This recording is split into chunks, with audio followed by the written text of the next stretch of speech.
Hello students, আমি Nitish sir জ্ঞানজ্যোতি coaching সেন্টারের পক্ষ থেকে তোমাদের প্রত্যেককে জানাই আরও একবার স্বাগত। তো স্টুডেন্টস, আজকে আমি তোমাদের সঙ্গে আলোচনা করব একাদশ শ্রেণীর বাংলা দ্বিতীয় সেমিস্টারের ভীষণ গুরুত্বপূর্ণ তোমাদের সিলেবাসে থাকা পূর্ণাঙ্গ সহায়ক গ্রন্থ পঞ্চতন্ত্র, যেটার রচয়িতা হলেন সৈয়দ মুস্তফা আলী।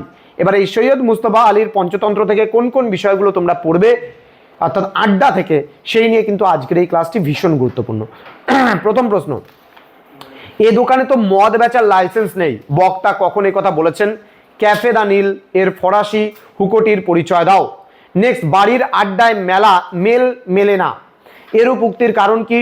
লেখক কোথায় কাদের সঙ্গে আড্ডা দিতেন তা আলোচনা করো।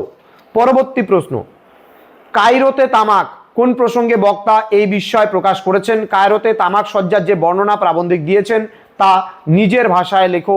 এই প্রশ্নটাও কিন্তু ভীষণ গুরুত্বপূর্ণ একটি প্রশ্ন। পরবর্তী প্রশ্ন, আড্ডা প্রবন্ধটির নামকরণ কতখানি সার্থক তা নিজের ভাষায় আলোচনা করো।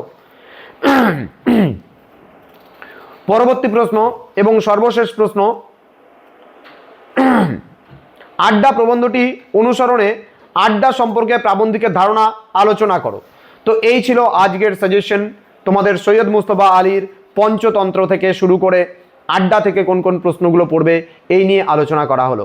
তো তোমাদের সঙ্গে দেখা হবে খুব তাড়াতাড়ি আরও একটা নতুন ক্লাস নিয়ে। তোমরা প্রত্যেকেই ভালো থেকো, সুস্থ থেকো। Thank you so much. Thanks for watching after all. Thank you.